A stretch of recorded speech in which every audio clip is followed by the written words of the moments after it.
Je vais vous parler d'une tortue qui s'appelle la Tudesto hermanni. C'est une tortue de terre.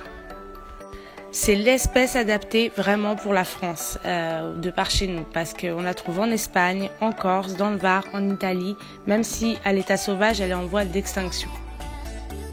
Elle reste relativement petite, de 15 à 18 cm à l'âge adulte, et elle vit environ 50 ans en moyenne, mais en captivité, elle atteint beaucoup plus, parfois 60, 70, voire 80 ans. Certains spécimens ont même atteint les 100 ans. La mienne est une petite juvénile d'1 an, elle fait 10 grammes et elle mesure 3 cm. Un moyen de savoir quand elles sont juvéniles, quand la carapace est encore molle, c'est qu'elles ont moins de 4 ou 5 ans. Au niveau de l'alimentation, il faut donner quand même 90% de légumes et seulement 10% de fruits. Vous me direz en commentaire si vous voulez que je fasse une vidéo spéciale sur l'alimentation, parce qu'il y a beaucoup à dire. Faut donner très peu de figues, même si elles adorent ça. Des petites mûres, des petites framboises ou des fraises. Mais principalement de la luzerne, du trèfle blanc, du pissenlit, de la mâche, des orties séchées, des fans de radis par exemple ou des pâquerettes. Laissez aussi du foin et un os de sèche pour le calcium. Dans cette première vidéo, je vais vous parler surtout de l'abri de l'enclos à juvéniles. Déjà, la première chose, c'est l'emplacement, l'ensoleillement 6 heures par jour minimum et les dimensions de l'enclos, que ce soit pas trop petit, mais pas trop grand non plus. 1 à 2 mètres carrés par juvénile, ça me semble une bonne proportion. Le sol, plus il y a de soleil, moins il faut d'herbe.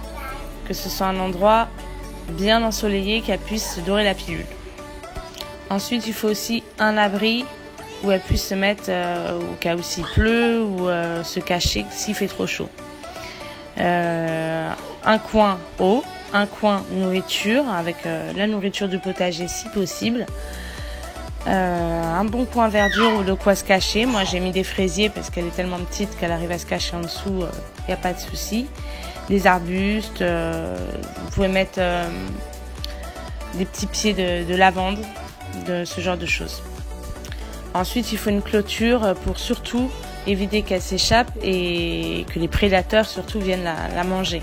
Un chien, un chat, des oiseaux, voilà, une clôture type grillage à poules autour et au-dessus, ça peut aider. Il faut des reliefs au contour pour au cas où si la tortue se retourne, qu'elle puisse se remettre sur ses pattes sans problème. Là, vous la voyez dans une petite barquette parce que je voulais surveiller les premiers jours, voir si elle mangeait correctement. Donc, effectivement, elle mange bien. Vu qu'il fait très chaud, je lui ai pris des petits bains aussi pour qu'elle s'hydrate. Donc, je la laisse dans 1 cm d'eau. Faut pas qu'elle ait de l'eau jusqu'en haut de la tête, elle peut se noyer. Il faut faire très attention à ça. Donc, je lui mets de l'eau tiède, je la laisse dedans, patauger 10 minutes, un quart d'heure. Et ensuite, je la sors sécher au soleil tranquillement et elle part se cacher dans ces petites planques.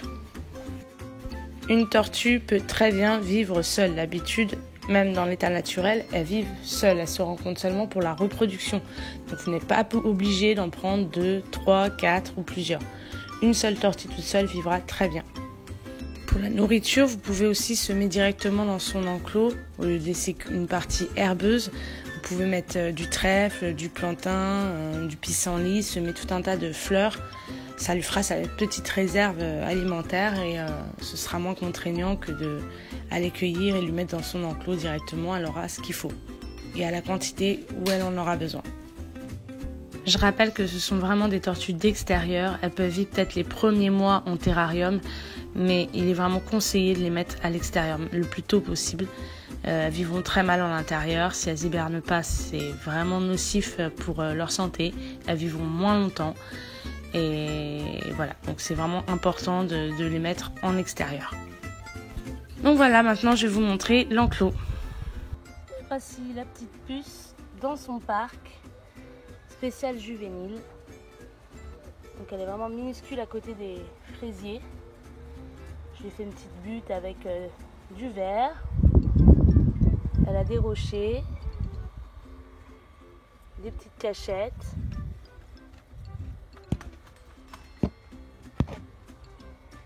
Bien sûr, eau plus nourriture. accessibles, dans des bacs assez voyants pour qu'elle puisse les repérer, des cailloux, du foin et de la paille. Et le soir, elle se cache sous la petite tuile là-bas,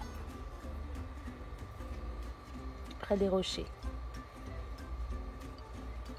C'est un coin du jardin qui est vachement ensoleillé, c'est le plus ensoleillé même. Elle se balade.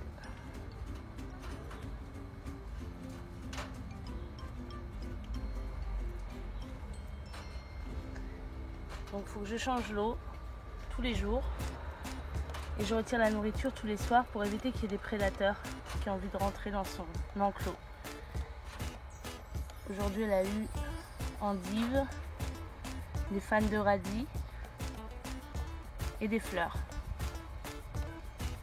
Et voilà qui rentre dans sa cachette favorite. Enfin, je dis là, mais on ne sait pas encore si c'est une femelle ou un mâle. On le saura que dans 5 ans, à peu près. Aïe, elle est cachée.